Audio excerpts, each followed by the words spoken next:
altura en definitiva. Dado una fuerza A, que será equivalente a una acción sísmica conocida a nivel de esa planta, la vamos a poder descomponer en dos componentes, a sub x y a sub y, según un par de ejes x y convenientes que nos interesen para el cálculo.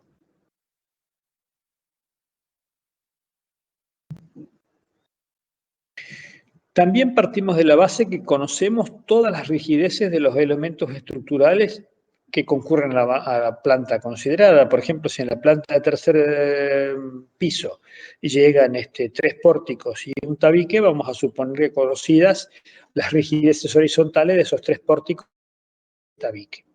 Muy importante es esta hipótesis de: suponemos que a nivel de la planta hay una losa rígida, indeformable, que actúa como un diafragma horizontal, que se mueve como un sólido rígido en su plano, que de alguna manera va a absorber todas las cargas horizontales, y como todos los elementos estructurales van a estar vinculados a esa losa, básicamente el movimiento de esa losa o de ese diafragma horizontal rígido va a ser el movimiento de todos los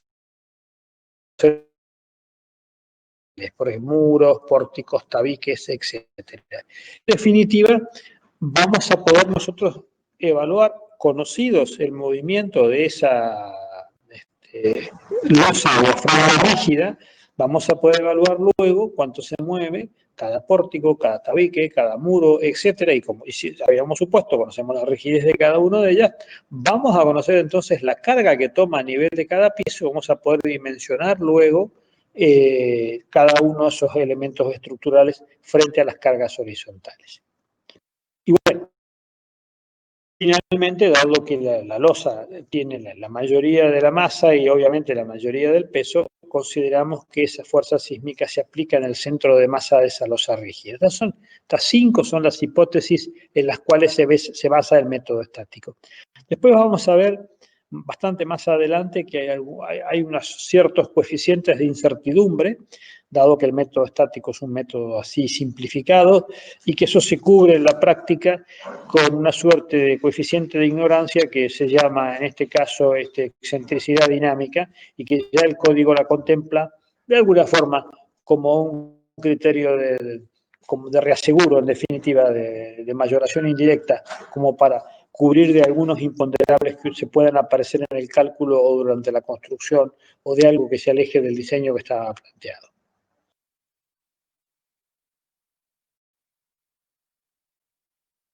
¿Qué pasó? A ver, la misma.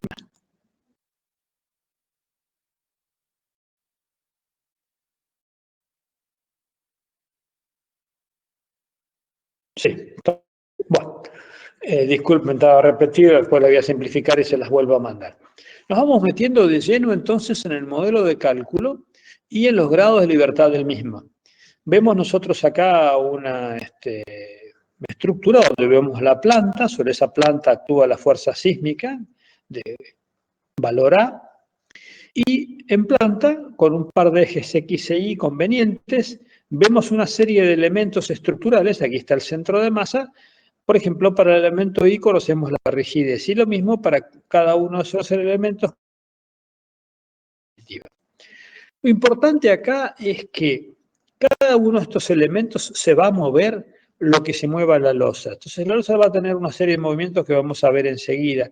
Pero lo importante es que el baricentro, o centro de masa, si ustedes quieren, de cada uno de estos elementos se va a mover solidariamente con esta losa. Entonces, en definitiva, primero tenemos que conocer los movimientos de esta losa. Y una vez conocidos los movimientos de esa losa, por una cuestión de geometría, vamos a poder conocer los movimientos de cualquier punto de la misma, y en particular los movimientos de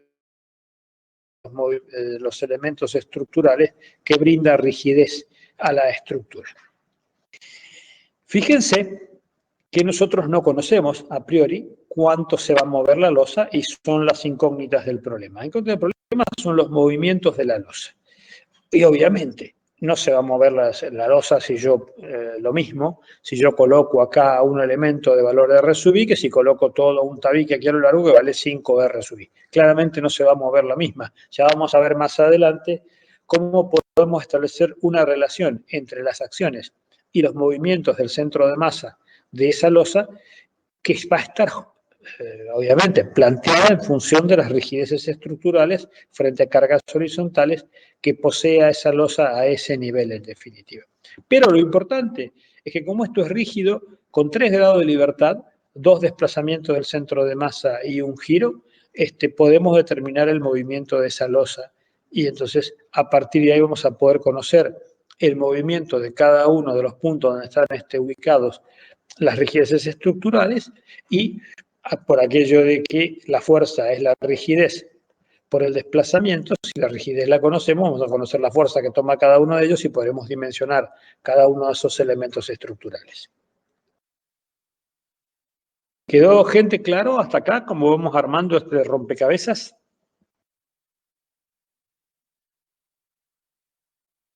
Perfecto, bien, seguimos entonces.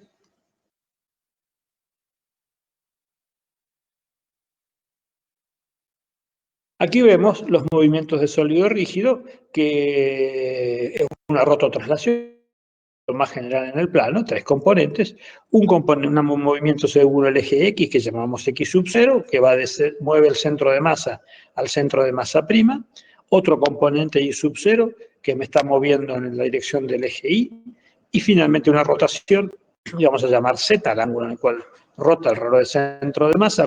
Como es una rotación, en definitiva, no nos importa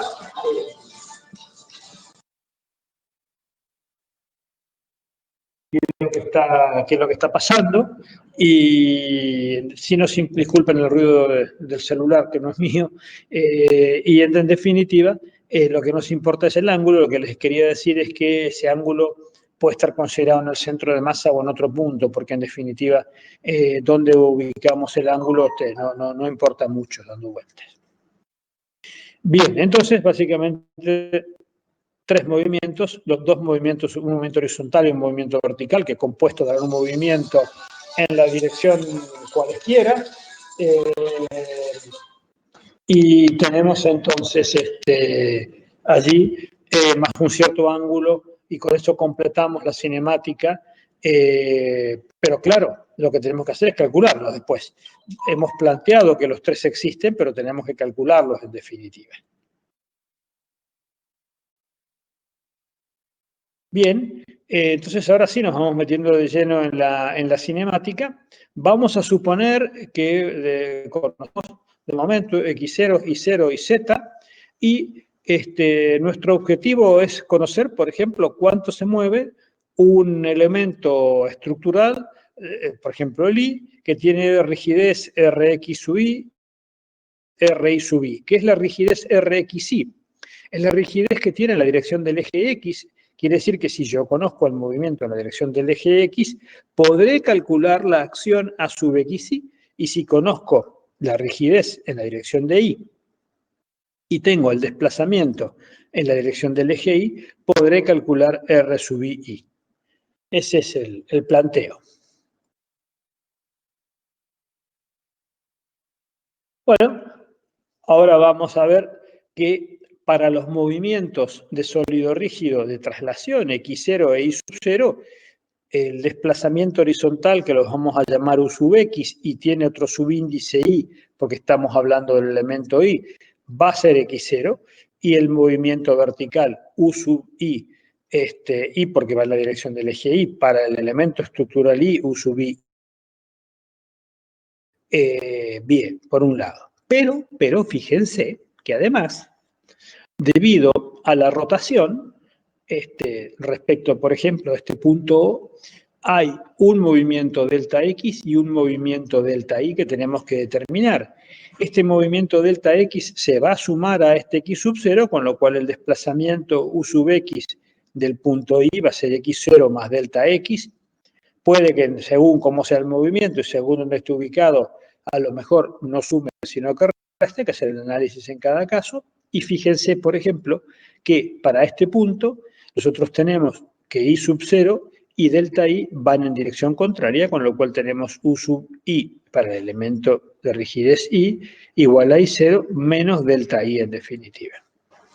Vamos a ver ahora cómo podemos determinar delta X y delta I en función del ángulo de rotación z y de la distancia que nos separa el baricentro del elemento estructural respecto de este punto O que hemos escogido como centro de rotación, en definitiva, para este par de ejes X e Y que cuando roten van a venir a girar aquí a que están puestos de esta manera.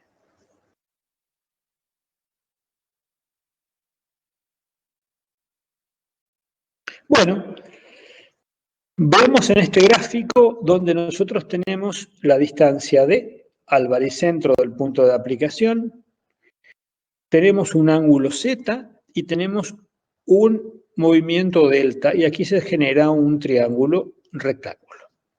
Luego yo digo que la tangente de Z es el cateto opuesto delta sobre el cateto adyacente, tangente de Z es delta sobre D, pero si el ángulo es pequeño, yo puedo asimilar la tangente al ángulo y digo que aproximo delta sobre D al ángulo Z. De esta relación de aproximación, yo digo que delta es D por Z. Básicamente estoy diciendo que esta distancia por el ángulo que gira, en radianes por supuesto, me va a dar, si el ángulo es pequeño, esta recta que la voy a aproximar al arco que giraría si el ángulo es grande. Bueno, a partir de ahí es medio inmediato calcular delta X y delta Y por trigonometría. Este ángulo que está marcadito acá es beta y este ángulo que está acá es beta. ¿Por qué? Si ustedes lo miran, son el mismo ángulo entre rectas perpendiculares. Esta recta es perpendicular a este eje X y esta recta, que es la dirección de delta, es perpendicular a la dirección de D, con lo cual este beta es el mismo ángulo beta que está puesto acá. Ahora, delta juega el rol de la hipotenusa, entonces aquí puedo calcular delta X y delta Y en función de beta y de delta con cierta facilidad. Delta X es igual a delta, por el seno de beta, porque este es el cateto opuesto. Delta Y es delta por el coseno de beta, porque sería el cateto adyacente. Y como delta era D por Z, queda D por Z por seno de beta. Y acá delta I, como delta I se oponía a I sub 0, le vamos a dar signo negativo, menos D por Z por coseno de beta.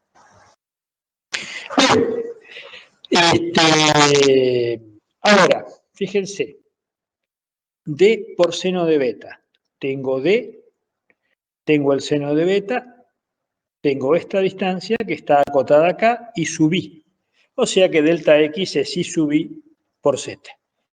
Y análogamente, delta I básicamente es D por el coseno de beta, o sea que es la proyección sobre el eje, básicamente es X sub I por Z. Si ustedes lo quieren ver de otra manera, más intuitiva, básicamente yo tiro esta recta que es el ángulo I, vengo en definitiva a la altura que yo necesito,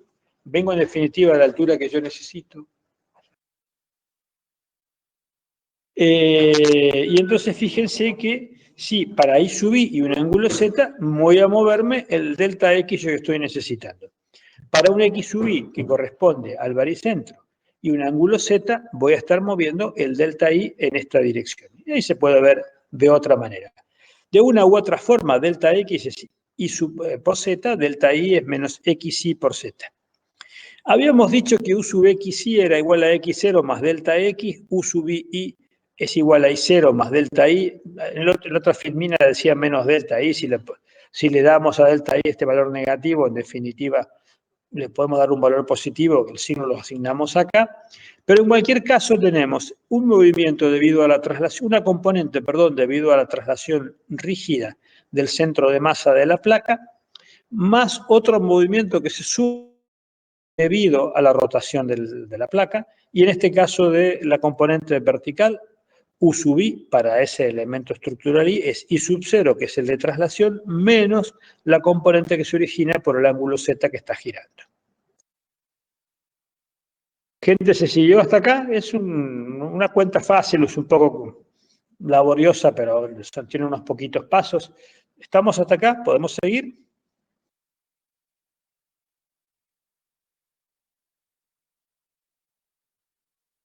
Me dice Juan Agustín que sí, todos, nadie tiene ninguna duda. Ok.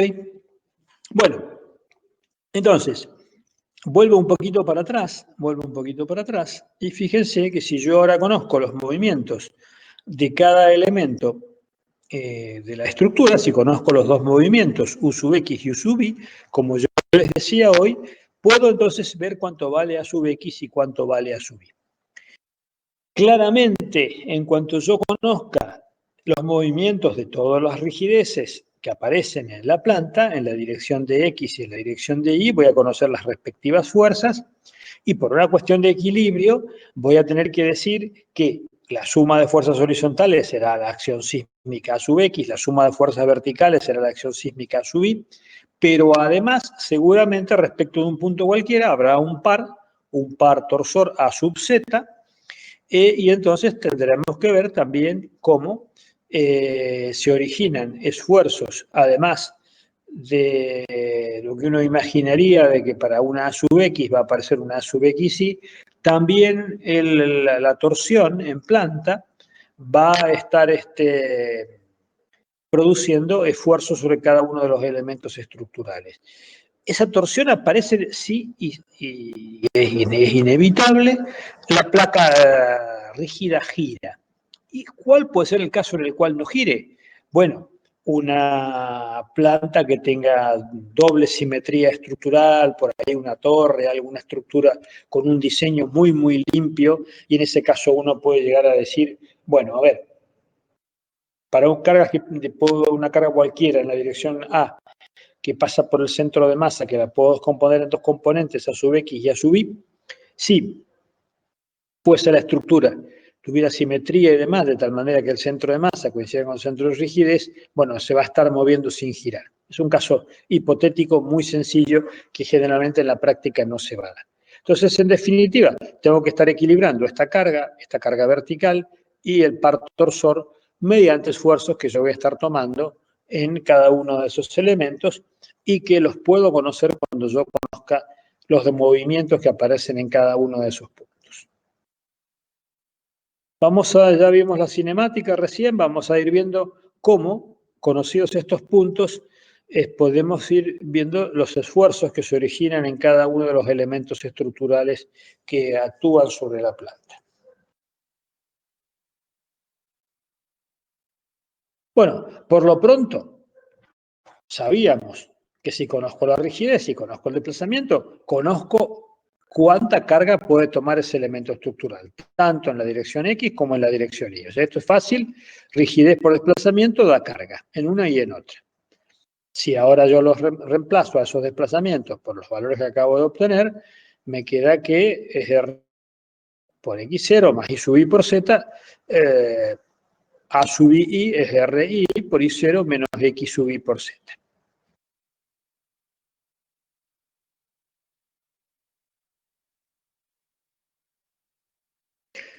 Si ahora hago la suma de todas las componentes horizontales que toman los diferentes elementos, eso me tiene que dar A sub X por equilibrio, y va a ser la suma de los distintos RXY multiplicado por sus respectivos desplazamientos. Lo mismo en la dirección de Y. Voy a tener por un lado A sub I, la suma de los distintos A sub I, y va a ser cada una de las rigideces de esos elementos por los movimientos de cada elemento en particular, en definitiva. Ahora bien, habíamos dicho que X0, Y0 y Z son los movimientos de la placa. Son totalmente independientes de la sumatoria, no dependen. Esos son los mismos para toda la placa. Luego X0, Y0 y Z los puedo sacar de la sumatoria. Entonces fíjense que si yo ahora hago, hiciera distributiva, me queda RXY por Y0 más R sub I por I sub I por Z, donde los factores comunes serían X0 y Z, y aquí abajo los factores comunes serían I sub 0 y Z. Entonces, operando y sacando el factor común, me queda que la componente horizontal es X sub 0, que es una constante, por la suma de las rigideces en la dirección X, más el ángulo de giro, que es otra constante, por la suma de rigideces de RXY por I sub I. Ya vamos a ver enseguida qué significa esto. Y en A sub I tengo que es igual a I sub 0 por la suma de las rigideces en I menos Z por la sumatoria de R sub I por XY. Para poder visualizar esto voy un poquito para atrás.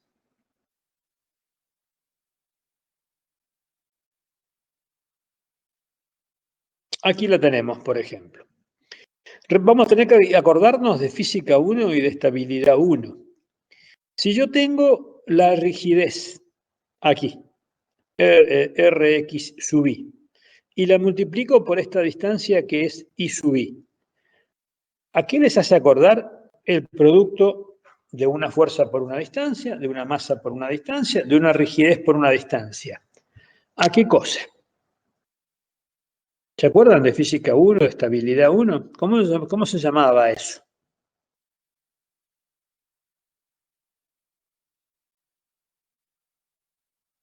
No, trabajo no. Trabajo no. Nos está moviendo. Es fuerza por una distancia. Esa distancia no sale del movimiento. Esa distancia es de posición. No, el momento de inercia, Juan Manuel, era con la distancia elevado a la cual. Estamos duritos, estamos flojitos, ¿eh? Estamos olvidados. Momento de inercia era con distancias al cuadrado. Torque no. Torsión no. Había un señor que se jubiló, un profesor que se jubiló en la cátedra hace unos años atrás, que cada vez que llegábamos a este tema, y pasaba todos los años lo mismo, ay, se enojaba tanto. A ver, hagan memoria. ¿Qué momentos vimos en física y qué momento vimos en estabilidad 1 cuando hablábamos de geometría de las masas? Por ejemplo, se tiene que ubicar el baricentro de una sección. A ver, ¿qué hacían? Estático, por supuesto, momento estático. Fuerza por distancia, momento de primer orden. Masa por distancia, momento de primer orden. Momento estático. Eso es momento estático.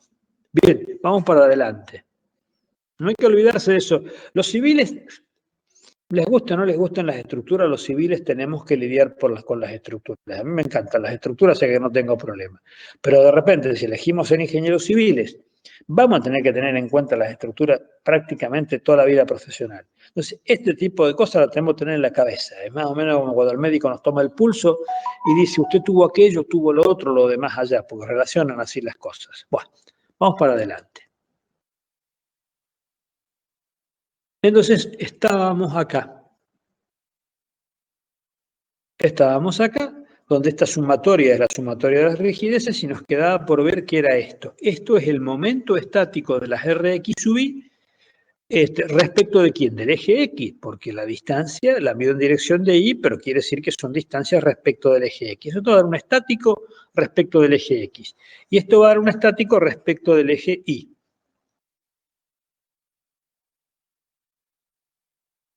Aquí están planteados, llamamos Rxx a la suma de las rigideces en X, llamamos RII a la suma de las rigideces en Y, y esto es lo que yo acá se los estoy explicando, recién se los estaba viendo si se acordaban o no.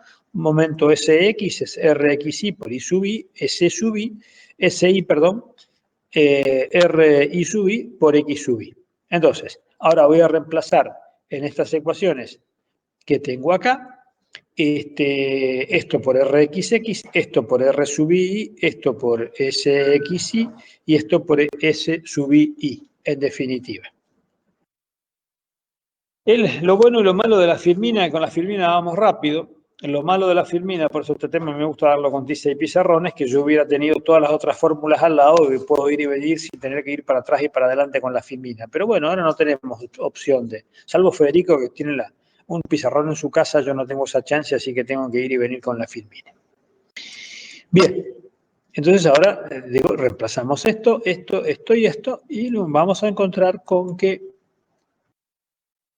A sub x ahora es Rxx por x0 más Sx por z, A sub i es Rii por i0 menos S sub i por z. No nos olvidemos que esto que parece tan compacto y tan bonito y tan sencillito está implicando una sumatoria acá, una sumatoria acá, una sumatoria acá, una sumatoria acá. Nos queda lidiar con la torsión.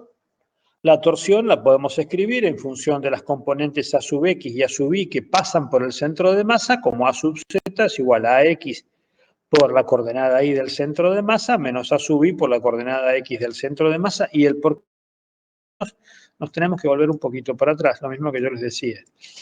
Es poco. Vamos a ir, acá está. A sub X por Y me está dando un momento en la dirección de A sub Z.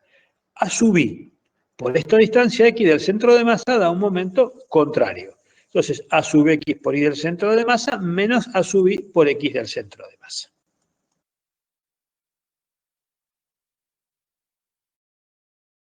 Aquí estamos.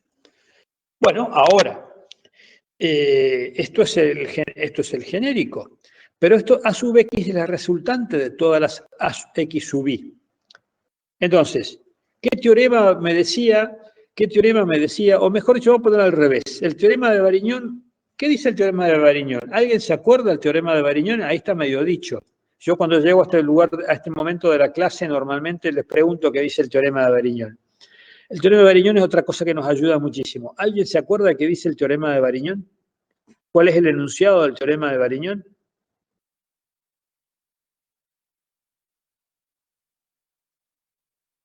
Lo usamos muchísimo en estabilidad 1, lo usamos en cualquier cálculo de estructuras al teorema de Variñón. ¿Alguno que se anime a escribir algo del teorema de Variñón? Aunque sea con sus palabras.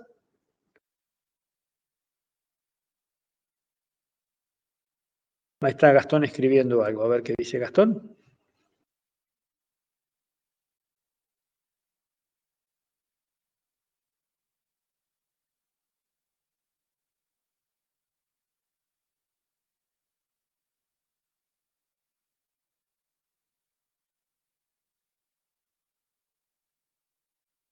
Esto todos los años es igual, ¿eh? El momento estático, el teorema de Variñón, se lo tienen que acordar, en definitiva.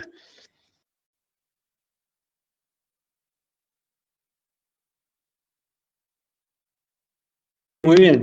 Dice Gastón, el momento de la resultante en un sistema de fuerza respecto de un punto es igual a la suma de los momentos de las fuerzas componentes, le agregaría nada más que componentes, respecto de ese mismo punto. Perfecto, Gastón, muy bien.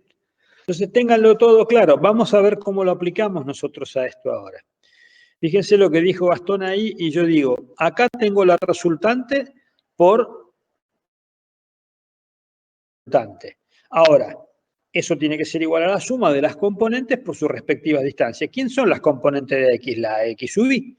¿Y quiénes son las distancias? En vez de la Y del centro de masa, las Y sub Y del baricentro de cada uno de ellos. Y lo mismo para esta componente, A sub I por X sub M, con signo menos, será sumatoria de A sub I por los respectivos X sub I. Entre esto y esto está Don Variñón. El teorema de Variñón me dice que el momento de la resultante es igual a la suma del momento de las componentes de fuerzas del sistema. Estoy asimilando que esas fuerzas que están dadas por las rigideces se comportan exactamente igual. Bien, vamos adelante. Ahora, ¿qué voy a poner? Y bueno, dentro de cada una de estas tengo que poner las AX sub I. Las AX sub I, acuérdense, las tenemos acá. Genéricamente es Rx sub I por X0 más I sub I por Z, las A sub I, R sub I por I sub 0 menos X sub I Z. Bueno, entonces esta y esta las voy a colocar donde deba, voy a tomar sus momentos y a ver qué pasa. Acá una expresión por I sub I, la otra expresión por X sub I. Y ahí está. Rx sub I que multiplicaba al movimiento X sub 0, el movimiento de traslación, más I sub I por Z, el movimiento delta X debido a la rotación de la placa en Z, por el brazo de palanca, menos R sub I por I sub 0, menos I sub I por Z, todo multiplicado por el brazo de palanca de X sub I. Vamos ahora a operar. Voy a decir que multiplico R sub X por X0, multiplico Rxy por este valor que está acá, multiplico R sub I por I0, además paso multiplicando acá, y voy a ir sacando como constantes fuera de la sumatoria a los desplazamientos X sub 0, Y sub 0 y Z de la placa. Fíjense, me queda X sub 0 por la sumatoria de Rx sub I, pero ahora multiplicado por I sub I, porque esta también va multiplicando acá. Rx, este término sería, si lo hago, lo hacen ustedes tranquilos, Rx sub I por X0 por I sub I, más Rx sub I por I sub I al cuadrado por Z. Saco Z, me queda Rxy por I sub I al cuadrado. Mira acá, me queda menos R sub I por I sub 0. Saco I sub 0 fuera de la sumatoria, me queda sumatoria de las R sub I por XI que viene de este lado. Menos por menos más Z por RXI por X sub I elevado al cuadrado. Voy a seguir trabajando, voy agrupando los términos en X0, en I0 y en Z. Y fíjense, esto de nuevo, ¿qué era? Esto era el estático. Rx sub I por I sub I es Sx. Me queda X0 por Sx menos, ahora, esto es S sub I, I0 por S sub I, más Z por un paréntesis que es R sub XI por I sub I al cuadrado, más R I sub I por X sub I al cuadrado. Ahora no son más momentos de primer orden, como acá. Por acá es la rigidez por una distancia. Aquí es la rigidez por una distancia al cuadrado. Pero, si bien acá lo llamamos momento polar, también lo podemos interpretar como una suerte de momento centrífugo. En definitiva, son las Rx sub I por su distancia al cuadrado más las R sub I por su distancia al cuadrado respecto de los ejes. Y a esto lo vamos a llamar momento Ix sub I, que va multiplicando a Z. Entonces ahora esto me queda A sub Z por Sx por X0 menos S sub I por I0 más Ixi por Z. Esta ecuación más, volver un momento, esta ecuación de A sub X y esta ecuación de A sub Y, fíjense, tengo una ecuación de equilibrio en la dirección del eje X, una ecuación de equilibrio en la dirección del eje Y, y esta ecuación de equilibrio a la rotación es la ecuación de equilibrio de los momentos. Tengo tres ecuaciones y tengo ¿cuántas incógnitas? Tres incógnitas, X0, Y0 y Z. Vamos a plantear entonces ahí las ecuaciones de equilibrio. Aquí están. Aquí están las tres ecuaciones. Tengo tres ecuaciones, tengo tres incógnitas, tengo un sistema de tres ecuaciones lineales con tres incógnitas. Matricialmente, ¿cómo lo escribo? Rxx por X sub 0, acá I sub 0 no entra, 0 por I sub 0, más el momento estático de las rigideces respecto del eje X por Z. Eso igual a A sub X. En la componente A sub I tengo que todas sus sumas, bueno, acá me quedó mal, se ve que yo lo arreglé anoche a esto, pretendía arreglarlo y me quedó mal. Anoten, yo cuando lo que les mandé debería haberle mandado bien. Acá tendría que decir A sub I, no A sub I, no sé, acabo de subir y no sé qué pasó, más RII por I sub 0 menos S sub I por Z. O sea que esto, fíjense, espero que esté bien, se ve que me he confundido de fichero al subirlo ahora. O sea, esta es análoga completamente a esta, la tienen bien acá. Fíjense, X sub 0 por 0, aquí el X sub 0 no entra en nada, RII por I sub 0 menos S sub I por Z, que es la ecuación que tendría que estar acá. Lamentablemente quedó mal, no sé qué pasó. Y ahora en la última ecuación, que es la ecuación de equilibrio de la torsión, tengo ahora sí S sub X por X0 menos S sub I por I0 más IXI por Z, equivalente a A sub Z. En notación compacta tengo K por U0 igual a A. Básicamente esta sería la matriz de rigidez de esa planta frente a movimientos horizontales. Estos son los tres movimientos incógnitos, son las tres acciones.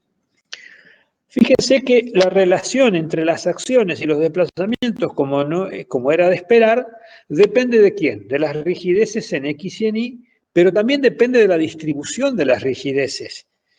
¿Por qué? Porque esto es el momento de primer orden de las rigideces en X respecto al eje X, el momento de primer orden de las rigideces respecto del eje Y, y este es el momento segundo orden de las rigideces. O sea que no solamente es la suma de las rigideces, sino que es su distribución, porque aquí me está midiendo cuán lejos están las distintas rigideces Rx sub I, para que me den los Sx y los Si, y aquí me está midiendo directamente el momento polar de esas rigideces que va a estar acompañando al ángulo Z que está acá. O sea que acá, de alguna manera, si Rxx y Ri son más grandes, de alguna forma voy a tener intuitivamente para una sub X, una sub Y, una sub Z dado, X sub 0 e Y sub 0 más chico.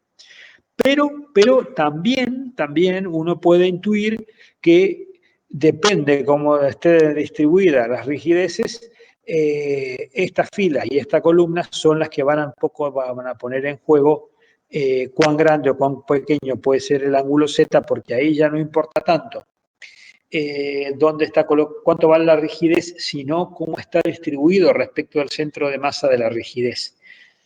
A ver, vamos a ir un poquito para atrás y vamos a ver un poquito la física de esto.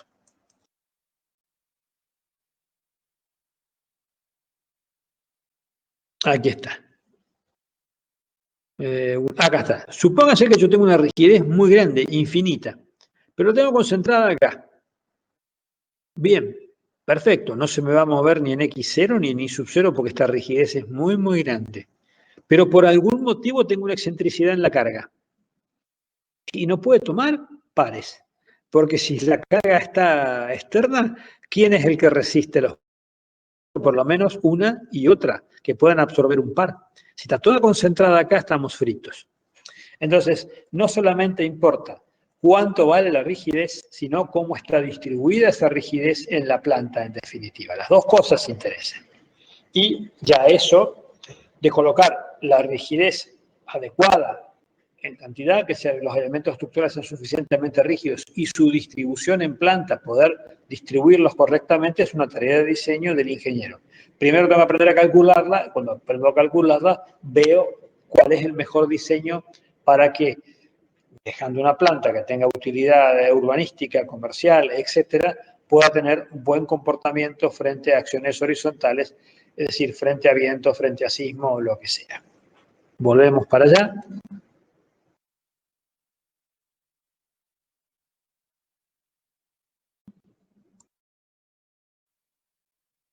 Bueno, aquí estamos.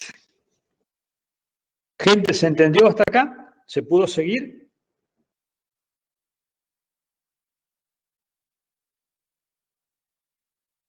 Bien. Fíjense, voy a rebobinar un poco los pasos que hemos hecho. Que ninguno de esos pasos es nuevo. Esto funciona, les hago una pregunta. Dijimos que resolvíamos un hiperestático. ¿Qué les parece? ¿Este planteo que hemos seguido será parecido o análogo al método de desplazamientos o al método de las fuerzas? ¿Qué opinan? A ver, ¿qué metodología seguimos?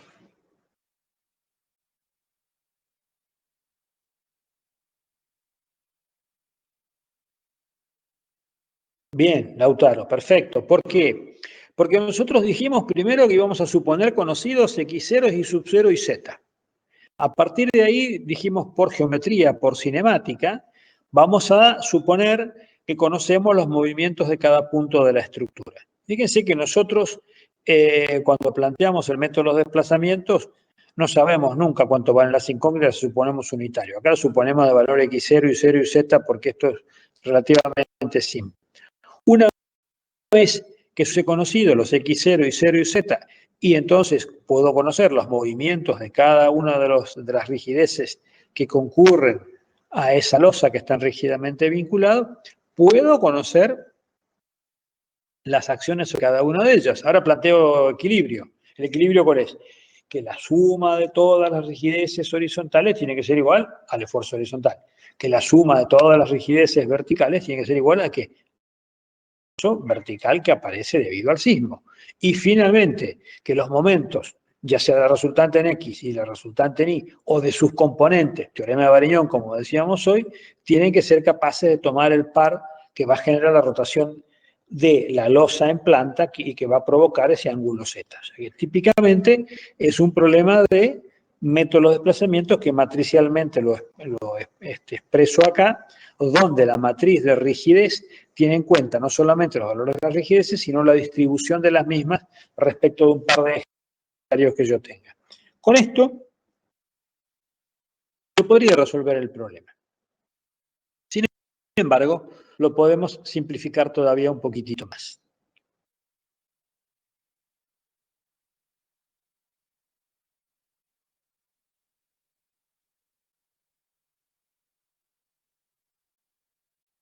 Ah, aquí está. Lo que yo les decía que está, se ve que me ha quedado entonces, me ha quedado mal la 19, hay que anularla, después yo se las voy a anular y se las voy a mandar. Esta, la que es correcta es esta, que no sé qué pasó, esta es la que es correcta en definitiva. Bien. Ahí la tienen bien. En definitiva, acuérdense que esta es la que vale, la anterior. Y ahora sí, podemos introducir el centro de rigidez. La noción del centro de masa la tenemos claro, es el lugar donde puedo concentrar la masa. El centro de rigidez puedo interpretarlo como un punto de la planta en el que se considera que está concentrada toda la rigidez que aportan los elementos estructurales. Si yo asimilo la rigidez como si fueran las fuerzas, puedo aplicar el teorema de Varignón y hacer lo mismo que hacemos con el centro de masa. El estático de las rigideces respecto de su suma me va a estar dando la componente X, X sub R. Y el momento estático de las rigideces respecto del eje X, que ese es el SX, sobre la suma de las rigideces en X, me va a dar la distancia Y. Entonces yo puedo conocer la posición del centro de rigidez. Yo les decía recién que salvo una planta muy simple, normalmente el centro de rigidez y el centro de masa no coinciden. Yo creo que, a ver, la circunstancia práctica es que no coincidan en definitiva uno y otro.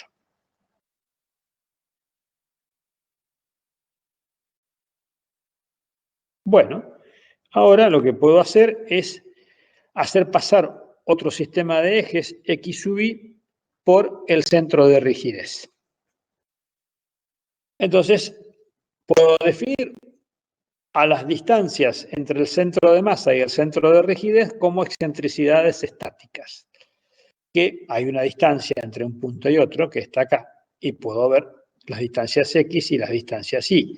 E sub X es X sub M, la coordenada X del centro de masa, menos la coordenada correspondiente del centro de rigidez, y la excentricidad en la dirección de Y, esta es la excentricidad en la dirección de Y, esta es la excentricidad en la dirección de X, como la coordenada Y del centro de masa menos la coordenada Y del centro de rigidez, en definitiva.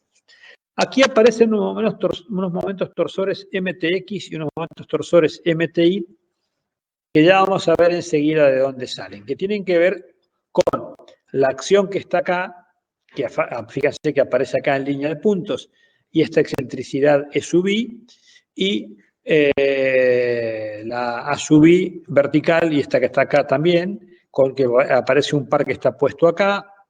En definitiva, lo que esto quiere decir, no es obvio cómo se llega, es que a esta fuerza la puedo trasladar a este punto y aparece justamente un par de reducción. Y lo mismo acá, a esta fuerza la traslado dentro de rigidez y aparece un momento debido a la traslación.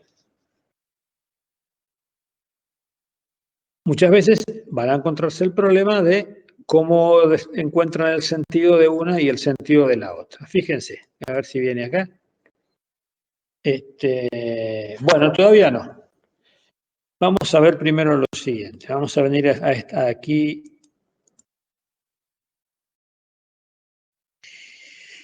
Si ahora vamos a trabajar, esto está trabajado respecto del centro de masa. Si ahora vamos a trabajar respecto de un par de ejes que pasan por el centro de rigidez, ¿cuánto valen los S sub X y los S sub Y respecto del centro de rigidez de los elementos estructurales que están ligados ahí a la losa? Si ahora, en vez de trabajar con el centro de masa, trabajo con el centro de rigidez, ¿cuánto valen el S sub X respecto del C sub R y cuánto vale el S sub I respecto del C sub R? ¿Qué les parece? ¿Cuánto valen los momentos estáticos respecto de un par de ejes, de las rigideces, respecto de un par de ejes? Y Gastón me dice 0, claro, por el teorema de Varignón. Si estoy suponiendo que toda la resultante de las rigideces pasa por el eje X y el eje Y pasan por C sub R, entonces el momento de la resultante es 0, el momento de las componentes es 0. Justamente el C sub R lo obtengo como está calculando el momento estático respecto a ese punto. O sea que eso va a valer 0. Si yo vuelvo ahora un poquito para atrás a este sistema que tenía acá, este vale 0, este vale 0, este vale 0, este vale 0, me queda ahora una matriz de rigidez diagonal referida a estos nuevos ejes y fíjense perdón, que aparece acá una matriz diagonal, con lo cual van a aparecer 3 ecuaciones desacopladas, en definitiva. Y ahora sí, viene lo que yo les quería resaltar hoy recién. Vamos a ver qué pasa con el sentido del momento torsor A sub z. Vamos a tener ahora 3 movimientos, X sub R, Y sub R y Z, donde ahora no son X0 y sub 0 porque están referidos al centro de rigidez, pero la rotación sigue siendo la misma. Y acá, básicamente, ese A sub Z es A sub X por E sub Y, más menos, le pongo acá, más menos A sub Y por E sub X, esto lo vamos a ver en el grafiquito que está aquí abajo, o A sub Z es más menos MTX más menos MTY. ¿Por qué le pongo más menos? Porque nosotros no vamos a saber a priori el sentido de uno y el sentido de otro. Y la mejor manera de darnos cuenta es colocar un sistema nulo. Fíjense, yo tengo el centro de masa, aquí aparece un concepto de la excentricidad dinámica que vamos a ver enseguida, pero no importa, tengo el centro de masa, lo cual lo desplacé por otro tema, pero supongo que el centro de masa está acá, donde actúa una fuerza F sub X. Esta fuerza la quiero reducir al centro de rigidez. Quiero que pase la fuerza como un valor F' por el centro de rigidez. ¿Qué es lo que hago? Coloco un sistema nulo. Tengo que acordarme de la noción de un sistema nulo de carga. ¿Qué era un sistema nulo de carga? Dos fuerzas iguales y de sentido contrario que comparten la misma recta de acción. Esta F'X, la Fx, pero que pasa por C sub R, de igual valor, y una igual y de sentido contrario. Van a ver por qué esta está en línea de punto, está en línea llena, y esta otra está en línea de punto. Entonces, esta quedó acá, igual en módulo a Fx y aplicada al C sub R. ¿Y esta qué hacen? Esta y esta son dos fuerzas iguales y de sentido contrario. ¿Y qué son dos fuerzas iguales y de sentido contrario? Un par. ¿Y cuánto vale el momento de dicho par? Bueno, el valor de la fuerza por la distancia. Que acá ponemos E sub I, porque no hablábamos todavía de la excentricidad dinámica, aquí ponemos E sub I, y entonces acá tenemos, qué sé yo si es más o si es menos en una y en otra. Me doy cuenta de acá, yo asigno un sentido positivo, por ejemplo, los pares horarios, y si efectivamente cuando coloco el sistema nulo el momento me queda en esta dirección, entonces será positivo. Si este momento me quedara en esta dirección, el momento será positivo. Si no, es negativo. O sea que este más menos que está acá está puesto indicando que puede ser una u otra posibilidad y la mejor forma, entiendo yo, y la forma que yo lo aconsejo en todos los años de verlo, es hacer un esquema de análisis a mano alzada, muy sencilla, es colocar centro de rigidez, hacer pasar un par de fuerzas iguales de sentido contrario, me queda la fuerza trasladada aplicada al centro de rigidez y las otras dos me van a conformar el par y yo ahí me doy cuenta rápidamente en qué sentido va a ir el par. Gente, ¿se entendió el porqué del más menos en el par y cómo determino el sentido correcto? Bien, háganlo siempre así, porque por ahí es un pasito más, pero tiene que hacer, lo pueden hacer en un papel borrador, en la mano, al lado, no hay ningún inconveniente, no hay ningún problema en definitiva. A ver, discúlpenme un segundo, por favor.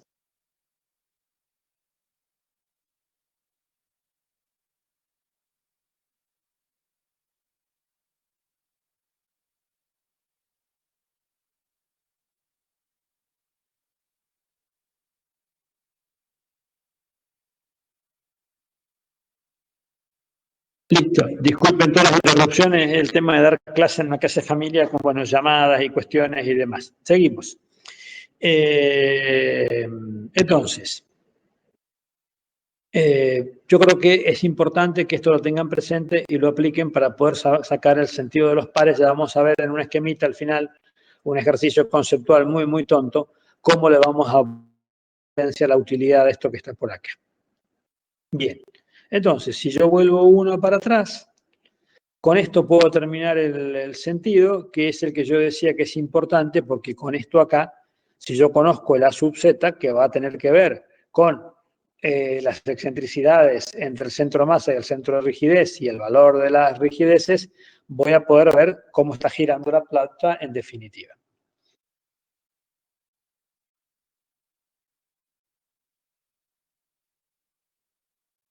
Bueno, y ahora vienen las excentricidades dinámicas, que aprovecho esta filmina que esta la hizo Tomás. La excentricidad dinámica es una excentricidad adicional que se coloca, que el código pide que se coloque para tener en cuenta posibles diferencias de diseño o posibles inexactitudes o algo por el estilo. Es decir, señor, usted tiene una excentricidad de su I, porque calculó la posición del centro de rigidez, calculó la posición del centro de masa original que estaba acá, pero puede haberse equivocado en algo que realmente no, la rigidez no sea la que usted pensó o algo por el estilo, y le vamos a decir que coloque una excentricidad Y adicional, y va a haber también una excentricidad X adicional, que la fija el código, y ahora vamos a ver. Entonces, el código ImpressSoft 103, que es el mismo con el cual el ingeniero López les va a explicar cómo se evalúan las cargas, dice que hay una excentricidad accidental, que para cubrirse de errores de cálculo o cosas por el estilo, igual a más o menos el 5% de la longitud mayor de la planta en la dirección correspondiente. Quiere decir que ahora tengo la excentricidad estática, que esa es la que me da la diferencia de coordenadas entre el centro de masa y centro de rigidez, más o menos este valor. ¿Y qué significa más o menos? Bueno, que me van a tener que dar dos excentricidades. Primero la sumo y después la resto. Entonces, si este valiera 10 y este vale 8, bueno, 10 más 8 es 18, 10 menos 8 es 2. Pero puede ocurrir que este valga 5 y este valga 15. 5 más 15 vale 20, 5 menos 15 vale menos 10. ¿Qué quiere decir eso entonces? Quiere decir lo siguiente. Vengo acá. Si la E sub I accidental es más grande que la E sub I, cuando yo la sumo se va a venir por acá. Cuando yo la resto se da la vuelta. Cuidado. Y si se da la vuelta, cambia el sentido de este par. Entonces, a tener cuidado con eso.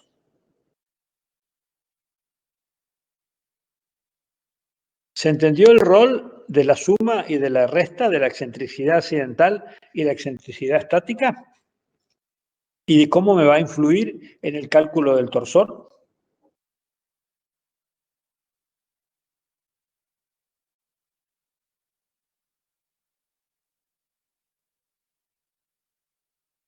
¿Gente?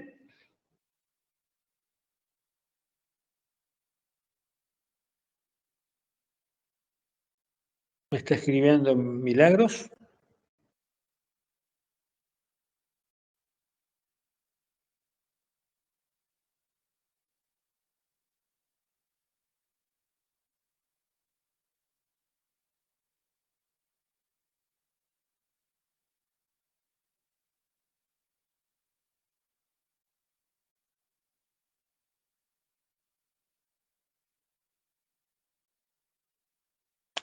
Bien, buena pregunta.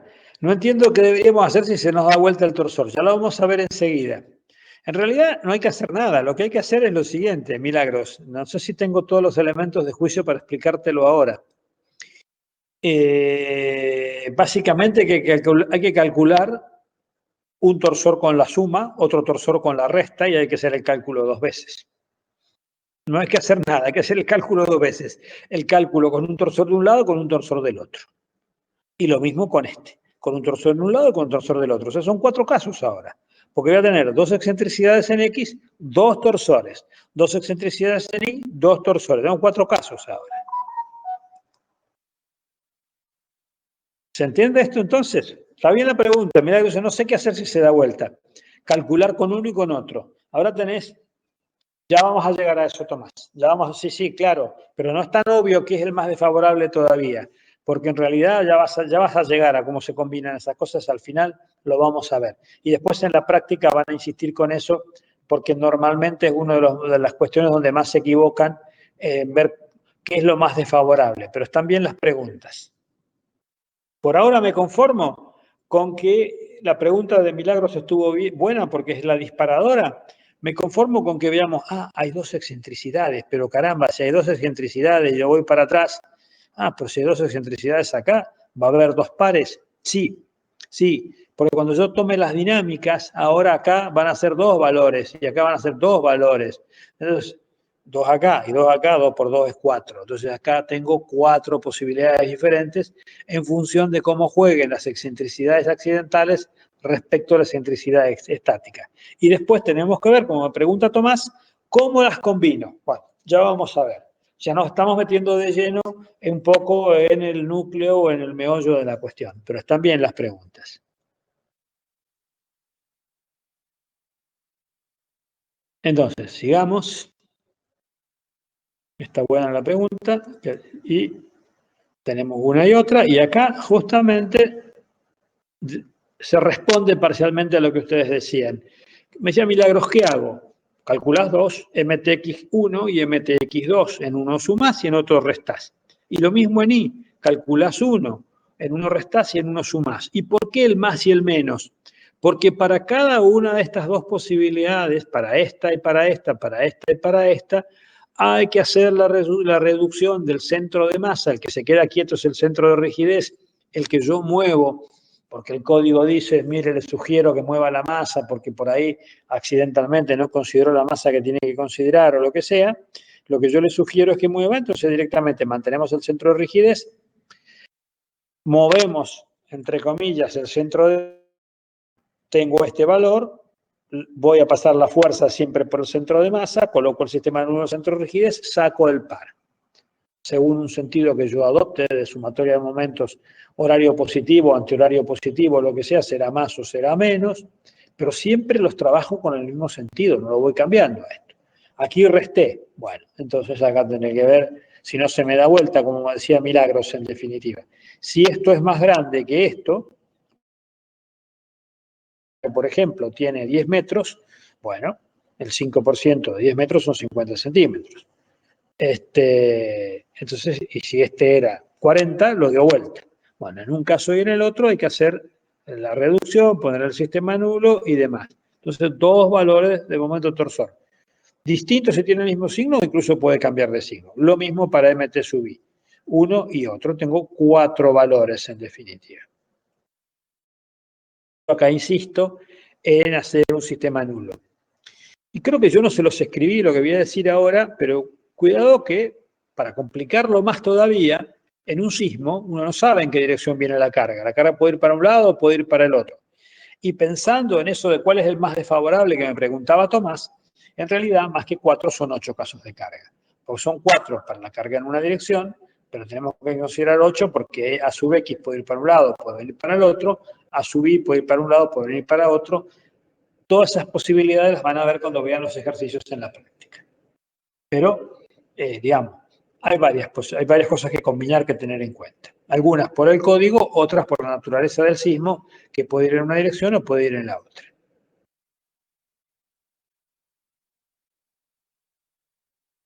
Bueno, y ahora vamos a ver ya cómo se distribuyen los esfuerzos en planta y vamos a ir apuntándole a lo que me preguntaba recién Tomás. Fíjense, tengo el centro de masa, tengo el centro de rigidez, está actuando las fuerzas sísmicas en la dirección X, con lo cual conozco a sub X.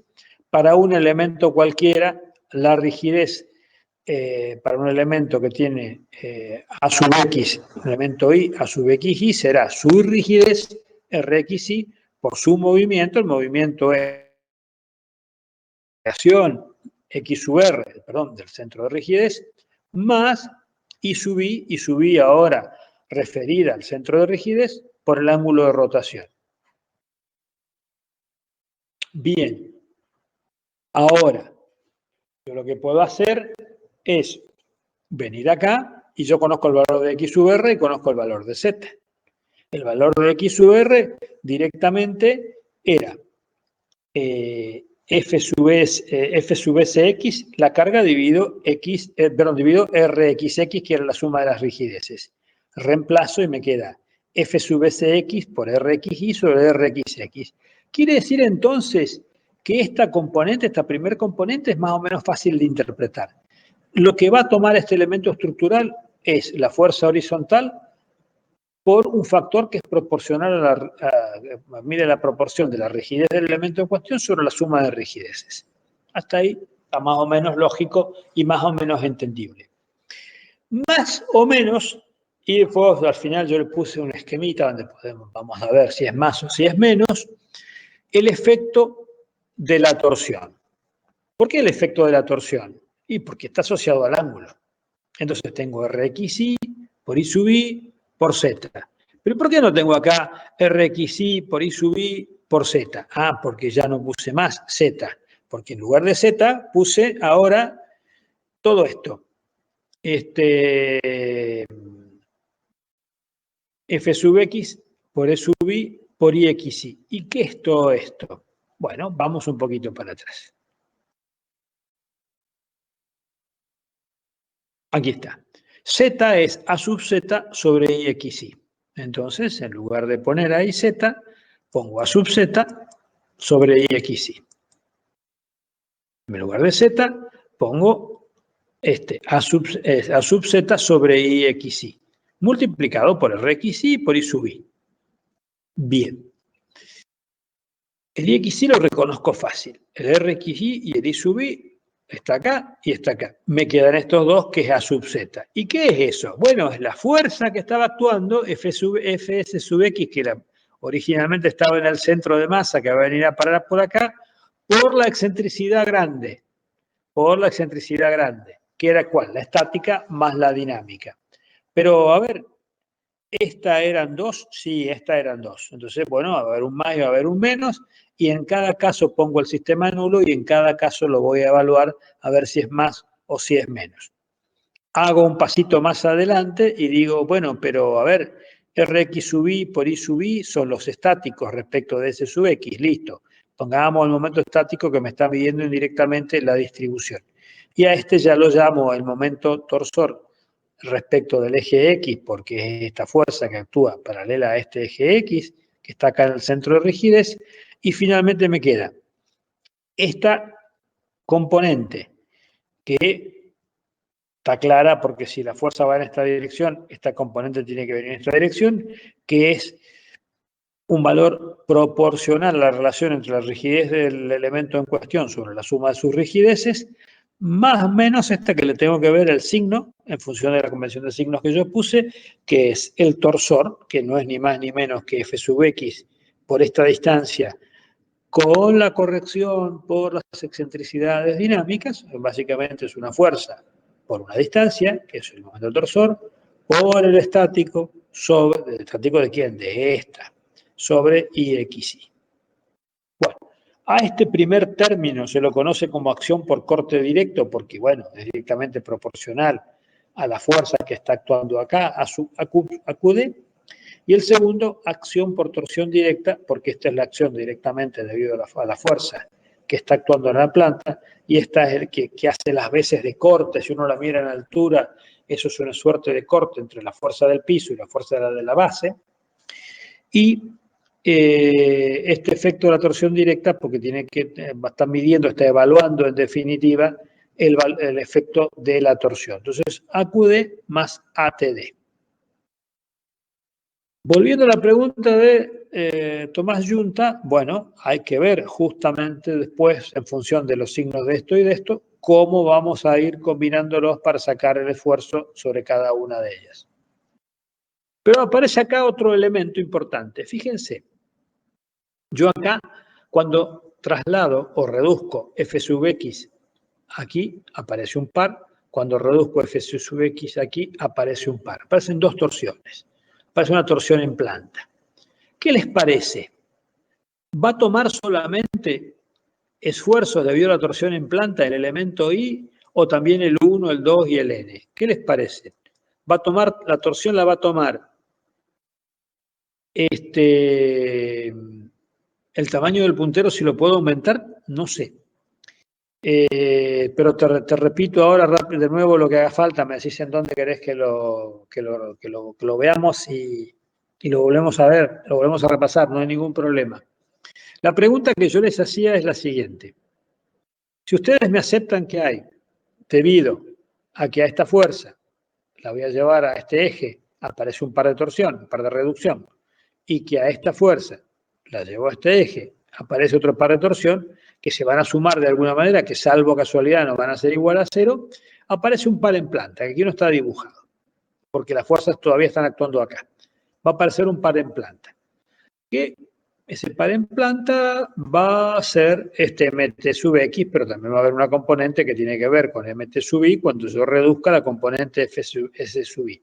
La pregunta que yo les hago, acá hemos visto cuál la contribución al valor de carga que toma la rigidez y debido a mt sub x. La pregunta que yo les hago es, ¿pasará lo mismo para el elemento 1, para el elemento 2 y para el elemento n? ¿Puedo plantear esquemas análogos o solamente esto que planteé será válido para el elemento i? A ver, ¿qué les parece?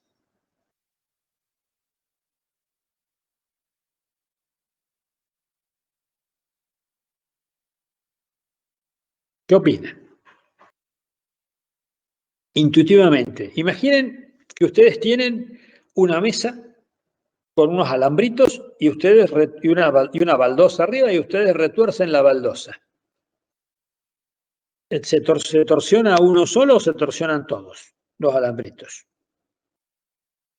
Me dice Juan Agustín, se pueden plantear análogos y Milagros me dice todos. Ahí está Gastón escribiendo, no sé qué dirá.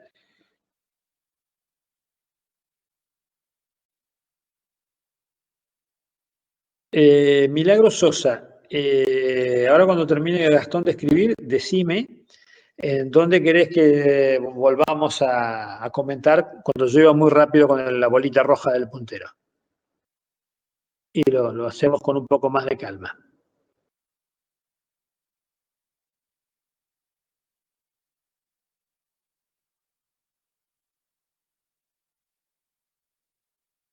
Bien, perfecto.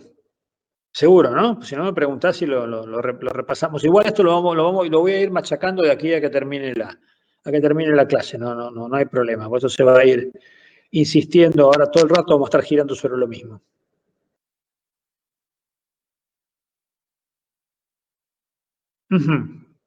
Sí, sí, claro, las ecuaciones son correctas. Bien, entonces, entendido esto, vamos a ver ahora, entendido esto en definitiva lo que me está dando es para una fuerza que actúa en la dirección de X y voy despacio, cómo o qué carga de esa fuerza, qué proporción de esa fuerza Fcx toma un elemento de rigidez X, por ejemplo, el elemento Y, otro podría ser el elemento 2. Ahora, ¿cómo al llevar esta fuerza Sx que está en C sub m, que sea esta la distancia estática o la estática más la dinámica, no es indistinto, aparece un par en planta, dijimos que así como hay torsión acá, va a haber torsión acá, va a haber torsión acá, va a haber torsión acá. Nos interesa ver, debido a esta fuerza en la dirección de X, que genera una torsión, ¿qué induce en los elementos estructurales que están en la dirección contraria? Bien, a ver.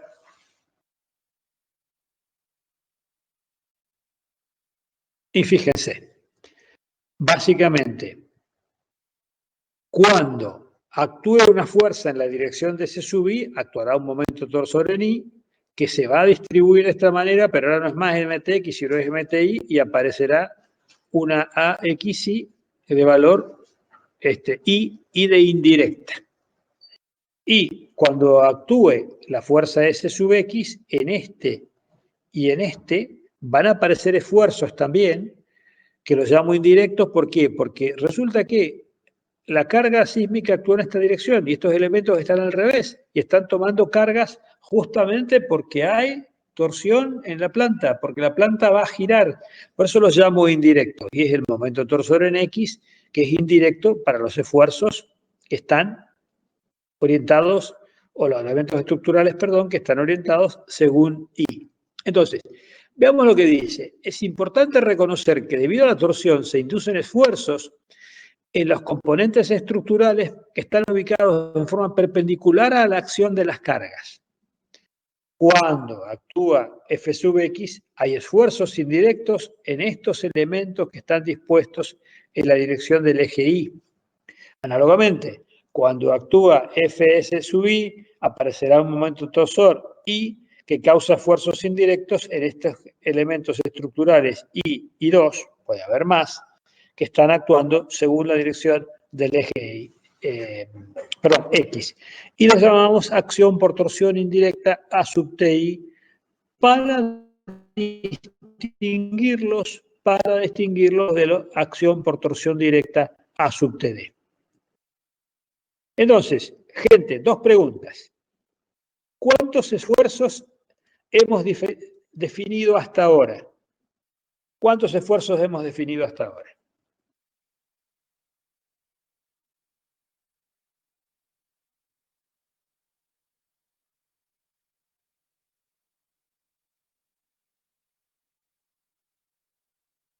A ver, nadie dice nada.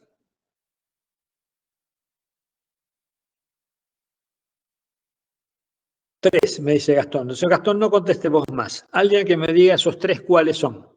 Alguien que no sea Gastón. A ver, Lautaro.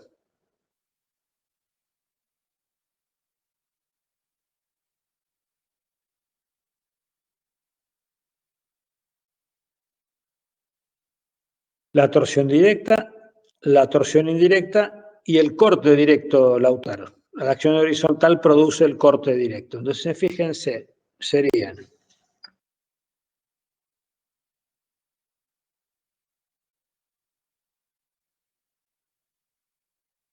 estos tres, donde los subíndices yo los he puesto en la filmina con letras mayúsculas. Si yo los ponía con letras mayúsculas acá, no puedo escribir subíndices, por eso se lo escribí con letra minúscula. Están en esta filmina que ustedes están viendo ahora, aquí están el corte y la torsión directa, y si yo avanzo una filmina, aquí aparecen justamente la torsión indirecta, que tiene dos efectos. Cuando actúa la fuerza en la dirección de X, Fsx, la torsión indirecta está inducida en los elementos estructurales que van en la dirección perpendicular a la de la acción de la carga. Y viceversa. Cuando actúe la carga en I, la torsión indirecta va en la dirección perpendicular a esto. Pregunta del millón.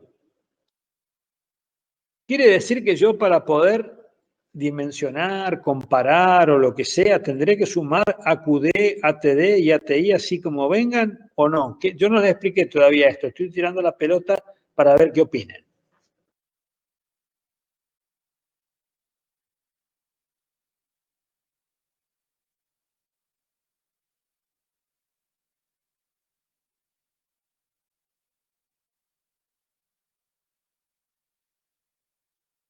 Giovanni me dice que no, correcto, estoy de acuerdo.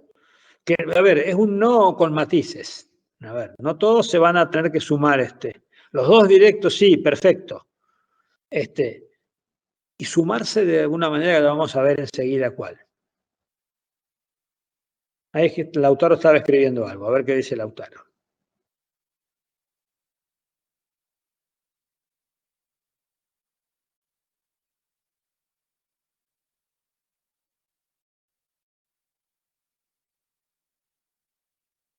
Bien, lo mismo que Giovanni. Perfecto. Bueno, sigamos entonces un poquito.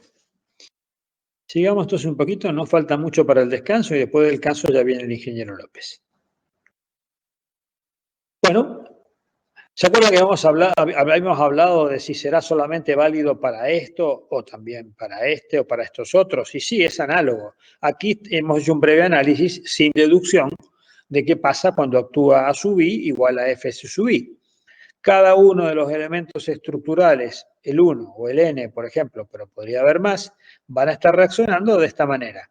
Va a haber un corte directo en la dirección de I, que será la fuerza que actúa en la dirección de I, por la proporción que va a tomar en forma directa, que es el valor de una RI cualquiera, sobre la suma de las rigideces, más o menos, ya vamos a ver enseguida, un momento torsor, que será proporcional a S sub I sobre IXI. Esto va a estar teniendo en cuenta el efecto de la traslación, diríamos así, del corte directo, de como que se mueve sin girar, y esto es el efecto del giro. Eso es lo mismo para X o para Y, en definitiva.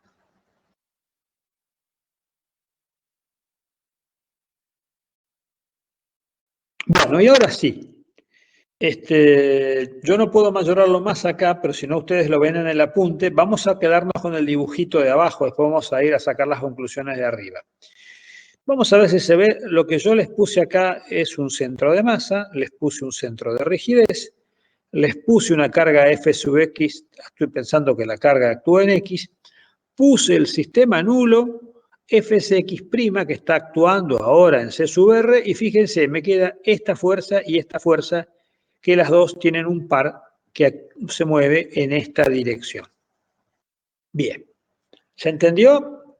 Primero la parte estática, lo que hice, que estoy marcando dentro de este rectángulo que recorro con la bolita en rojo. ¿Se entendió lo que hice? Que eso me llevó a que pasara de esta fuerza aplicada en el centro de masa a una fuerza del mismo valor y del mismo sentido aplicada en el centro de rigidez más este par de torsión A sub Z. ¿Se entendió eso? Bien, me dice Milagro Sosa que sí. Perfecto. Vamos ahora un pasito más adelante. Miren. Entonces, yo les puse en rojo los cortes directos, los AQ. En R1 viene este valor, AQ1, en R2 viene este valor, AQ2. Y le puse en verde las torsiones directas, ATD1, acá faltaría una Q de D, pero como Q es una sola no hay tanto problema, AT1 y AT1 en verde que va en la otra dirección. ¿Por qué acá viene acá y acá viene acá? Es muy simple, porque este par está empujando en esta dirección a R1, en esta dirección a R2. ¿Ven el efecto de la torsión que está en verde? ¿Se nota eso? Y se nota cómo el par, cómo la fuerza y el par de la reducción actúan sobre cada uno de los elementos estructurales en esa dirección. ¿Está claro eso? ¿Para todos? Me dicen que sí. Miren que esto es el motivo, el momento en donde pregunten lo que tengan que preguntar 40 millones de veces, porque después donde meten la pata en los ejercicios es acá. Por eso lo hice a mano, porque no me había quedado conforme. Lo hice a mano ayer y dije, me quede desprolijo, lo pongo a mano y lo vemos. Esto es de los tres que veíamos, que había, hemos puesto en evidencia dos. ¿Cuál es el tercero? Y el tercero es el AT indirecto 3 y el AT indirecto 4 en R3 y en R4, porque este par también hace venir a este para acá y hace mover a este para acá. Bien. Entonces, hoy me preguntaba Tomás, ¿cuál es el más desfavorable? Ah, bueno, el que sea. Aquí tengo, acá en 1, AQ1 más AT1. Lo sumo, claramente. Pero acá, lo resto, no, señor. Tomo el mayor de este valor o de la suma o de la diferencia. Entonces, si resulta que lo estoy restando, me vas a tomar este. Nunca vas a disminuir el directo. Entonces puede ser el directo, puede ser la suma, puede ser la diferencia. ¿Se entendió este criterio de cómo se combinan? Que es lo que me ha preguntado Tomás Yunta hoy. Ya voy para Manuel y me preguntas qué quieres que repita. Tomás, ¿entendiste ahora cómo los vas a combinar?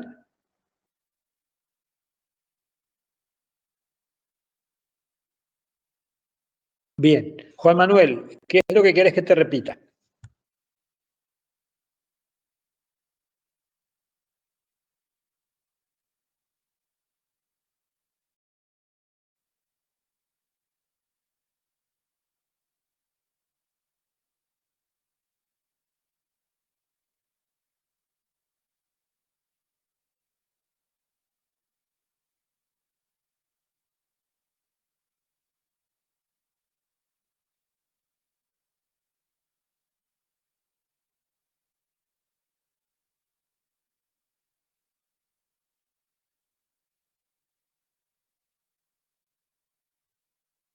Bien, vamos de nuevo. Perfecto. Ahí voy, Juan Manuel. Mira, para la fuerza, los cortes directos que están en rojo van en el sentido de la fuerza y no hay vuelta. Y eso tiene que ver con esta, aunque esta está en la dirección y no importa, que es una proporción de la fuerza directamente. ¿Qué proporción? Y depende cuánto valga esa rigidez sobre la del total. Si esa rigidez vale la mitad, será el 50%. Si vale un tercio, será un 33%. Vamos para allá de vuelta. Entonces, para la fuerza, directamente, las que están en rojo, que van en la dirección de la fuerza. ¿Cómo? Y AQ1 más AQ2 van a tener que dar la suma, en este caso, de FSX. No hay vuelta. Hasta ahí, ¿te quedó claro, Juan Manuel? Con las rojas, con los cortes directos, cómo se reparten. Bien, vamos a la segunda parte. Pero resulta que como la fuerza estaba aplicada en el centro de masa, yo tengo que reducir al sistema al centro de rigidez, coloco el sistema nulo, me aparece la fuerza aplicada en el centro de rigidez, más la torsión. Bueno, esta torsión, si yo recorro el par torsor en ese sentido, fíjate, me da una fuerza acá, no la vamos a clasificar todavía. Me da una fuerza acá, una fuerza acá y una fuerza acá. ¿Y cómo me doy cuenta del sentido? Porque la fuercita, las cuatro, tienen que tener el mismo sentido de giro de la subset. Simple. ¿Se entiende, Juan Manuel? ¿Cuál es el sentido de los esfuerzos que actúa en cada elemento estructural cuando actúa un par de determinado sentido? ¿Cómo lo hice?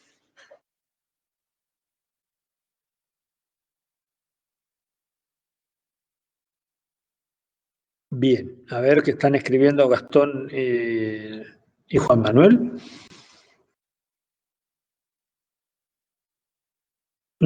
Bien, a ver qué dice Gastón. No, todavía no. Ya vamos, ese lo guardamos como en el truco. Ya vamos a ver cuándo lo usamos. Ese todavía no. Ya vamos a ver cuándo lo usamos y cómo. Espérame un segundo. Bien, entonces ahora podemos leer acá.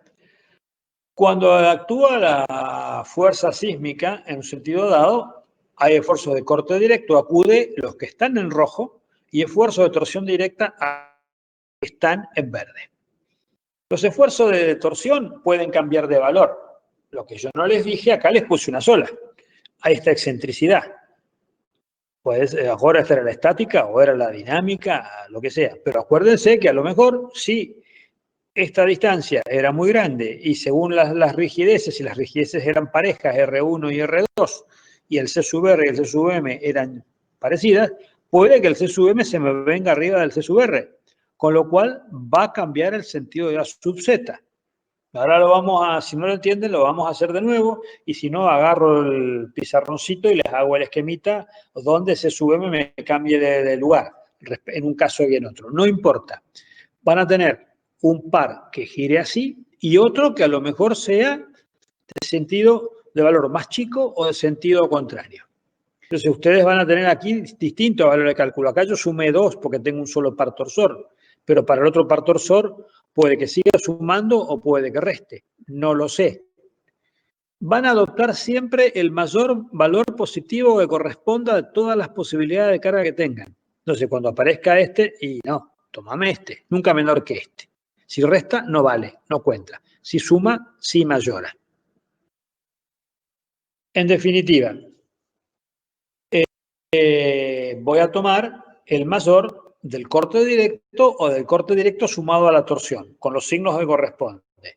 Siempre esa es la forma de tomar el cálculo más desfavorable para el esfuerzo que se me induce en un elemento de rigidez R sub I cualesquiera, en este caso para dirección X. ¿Se entendió el palabrerío que dije al último?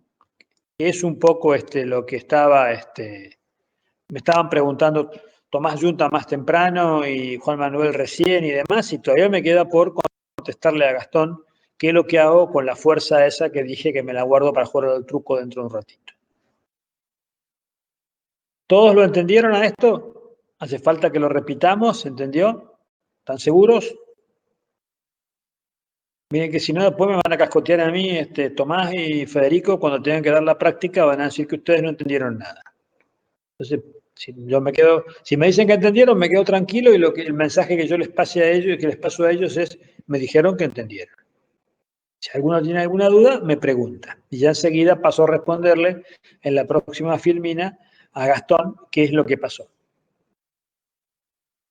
¿Seguimos, gente? ¿Está claro entonces? ¿Nadie tiene dudas?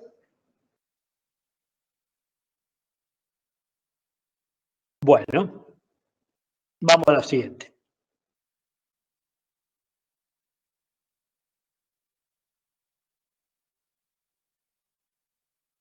Bien, me preguntaba Gastón, ¿qué hacemos con esta, con la torsión indirecta?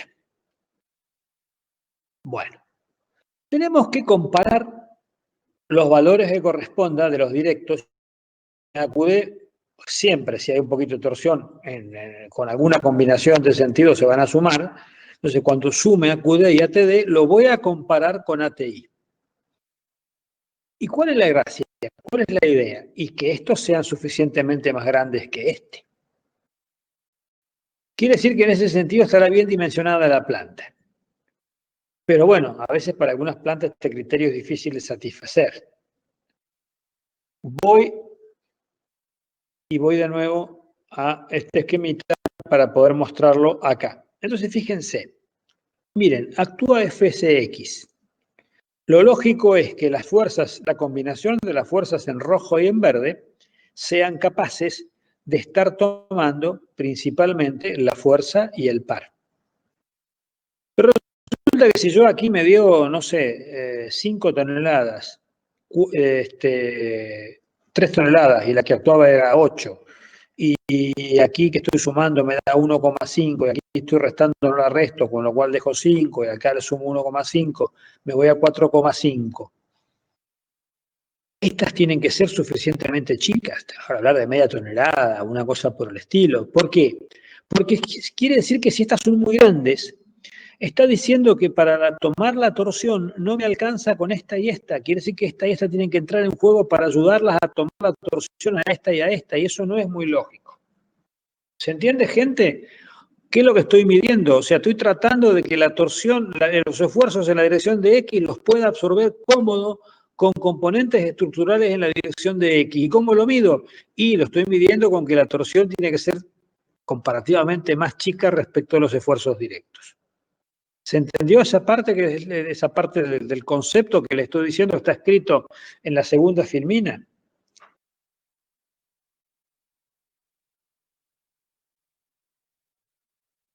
¿Se entendió esto último? ¿Nadie me dice nada? Sí, perfecto. Ahora, siempre es posible y depende mucho de la planta. Y hay un ejemplo que López suele comentar, que voy a compartir voy a compartir la pantalla y les voy a tratar de dibujar ahora. Van a ver que no siempre, porque esto depende de cada planta. Y ahora voy a abrir, espérenme un segundo, voy a abrir el pizarroncito mágico ese. A ver, que lo puedo encontrar. ¿Dónde andaba?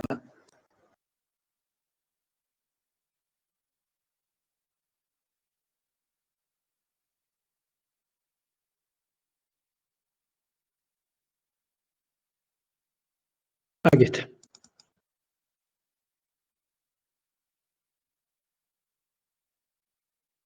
Bien. Voy a dibujar qué pasó acá. Voy a dibujar una planta.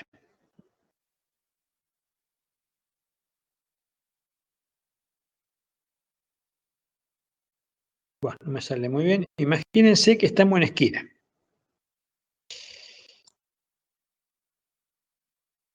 Y que ahora estoy en ochava. Bueno, acá seguramente voy a tener un muro. Y acá otro muro. Pero acá va a quedar una vidriera. Entonces, a lo sumo puedo poner una columna acá. Y otra columna acá. Y acá habrá, obviamente, habrá una columna. O sea que esto básicamente va a ser un pórtico con mampostería y esto es un pórtico con mampostería. Ya lo vamos a ver enseguida, las rigideces estructurales de una y la otra. E intuitivamente, a ver, ¿están viendo todos la pantalla? You are now unmuted. ¿Todos están viendo el You are dibujito? now muted. Sí, perfecto. Volvemos ahí. Bien, ¿qué les parece? ¿Qué será más rígido? ¿Esto o la suma de esta y esta? Supongamos que sean cuadrados que actúan las dos. ¿Cuál de las dos les parece que sea más grande? ¿La del muro encadenado en esta dirección o la suma de estas dos acá? Porque esta no va a aguantar nada en esta dirección, o muy poquito. ¿Qué opinan?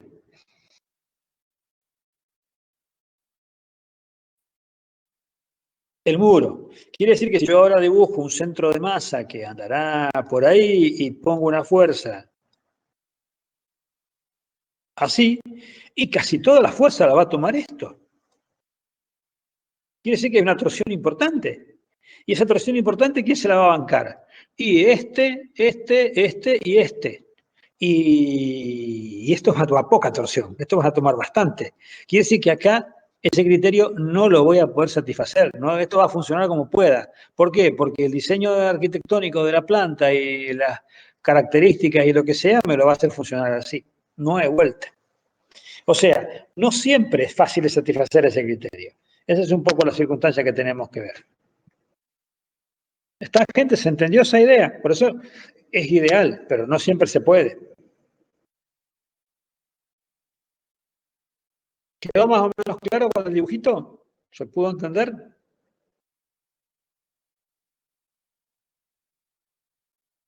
Perfecto. Bien. Vamos a dejar de compartir la pantalla entonces y vamos a seguir con la filmina. Bueno, estamos terminando ya. Yo ya ahora voy a dejar de hablar de todo esto, creo que más o menos está claro, pero no significa que no lo tratemos más en la clase a esta cuestión. Cuando después que terminemos con un par de cosas y enseguida ya se ha hecho haciendo largo, esto 10:30, venga el intervalo, 11, 11:15, según cuánto le demos de descansito, va a venir el ingeniero López a hablar cuánto vale el coeficiente sísmico y cuánto valen las F sub S sub X. Pero ahora vamos a hablar un poco de cuánto valen las rigideces estructurales, que no hemos hablado nada de todo eso. Ya esto, el tema del cálculo, lo van a retomar con Tomás y con Federico el viernes próximo para ver un poco cómo son los ejercicios. Entre ellos, uno de los problemas es una planta real que la van a ir resolviendo, que se hace con una planilla de Excel.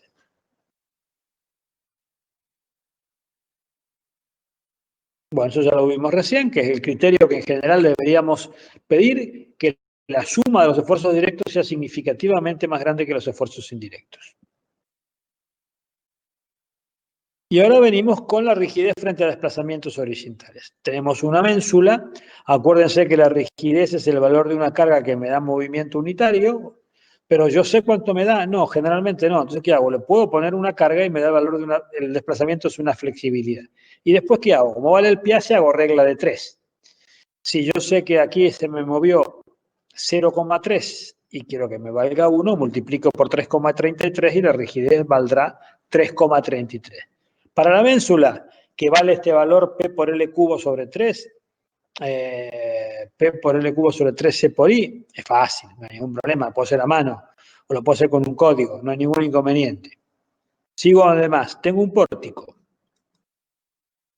Bueno, si tengo un pórtico, yo puedo armar la matriz de rigidez y entonces digo, bueno, le doy una carga horizontal, ustedes saben, meter una carga y mido en cuánto vale este valor. ¿Ese valor cuánto es? Ese valor va a ser la incógnita 3. Si acá está X1, que es un giro, X2, que es otro giro, aquí está X3.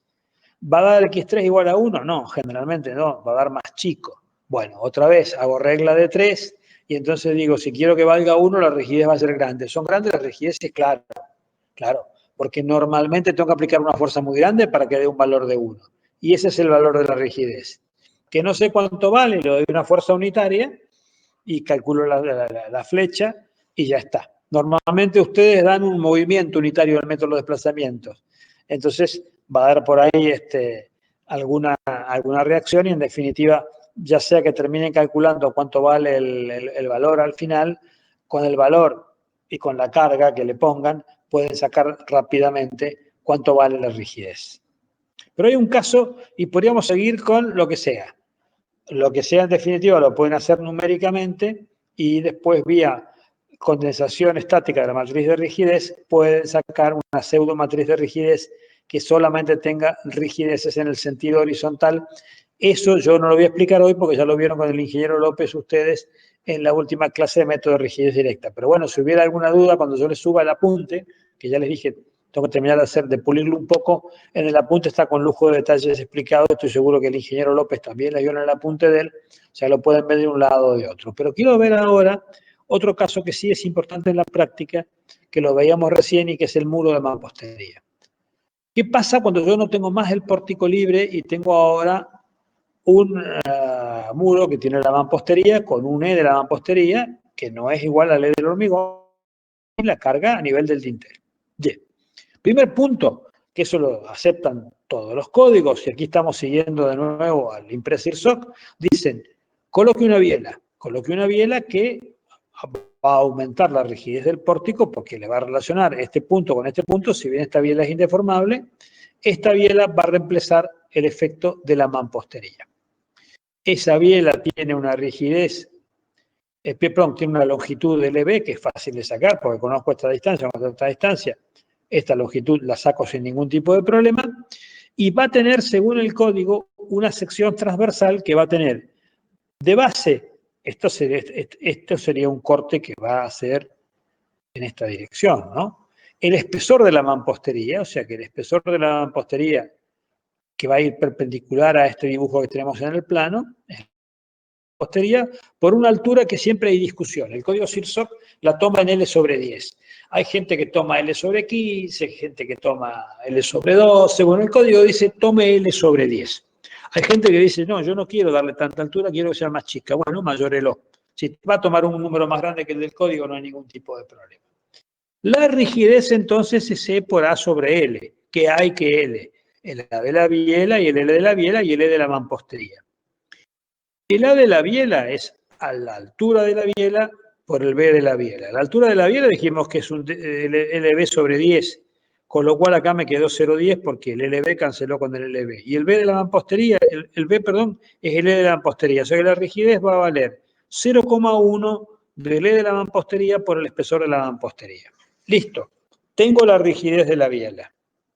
¿Cómo hago ahora con el pórtico? Como hago en el pórtico, tengo que acordarme de cuando había barras inclinadas, tengo que hacer un diagrama de Bilot. Lo vemos acá.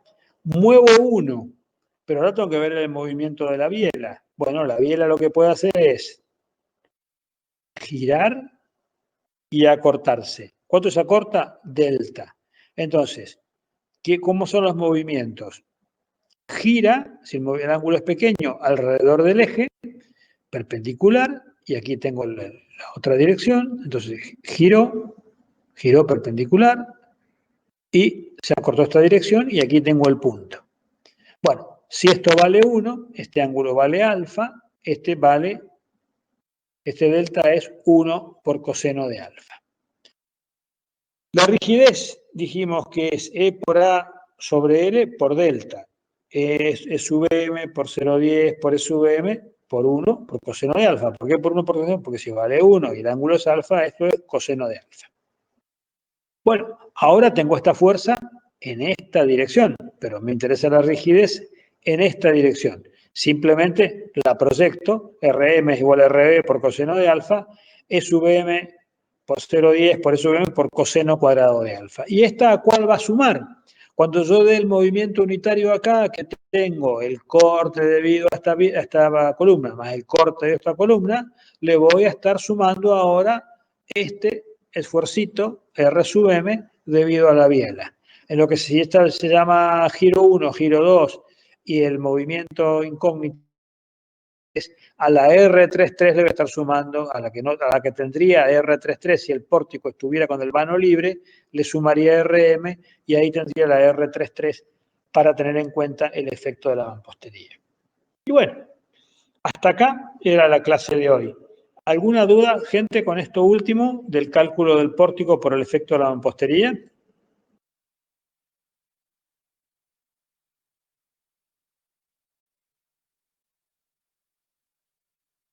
Gente, ¿alguna? Ya lo veo, está el ingeniero López, está acá con nosotros. ¿Alguna duda, gente?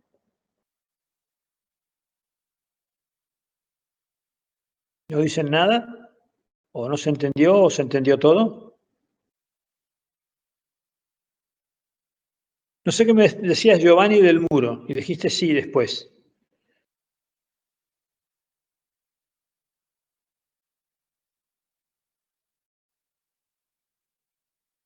Ah, ok. Gente, ¿todos entendieron?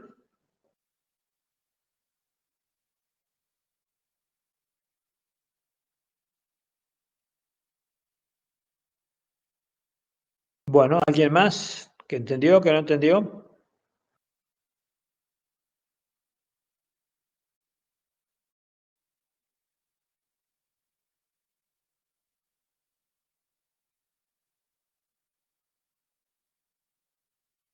Bueno, perfecto. Suponemos que si no han preguntado, todos están en la condición de Gastón y de Giovanni. Bueno, antes de hacer un descanso y que luego viene el ingeniero López, que ya lo veo conectado,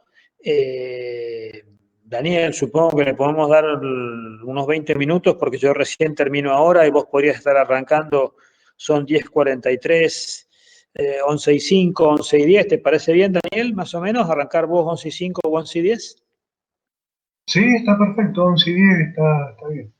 Listo. Bueno, entonces, gente, yo lo que quiero hacer un comentario ahora que no tiene nada que ver estrictamente con la clase de hoy.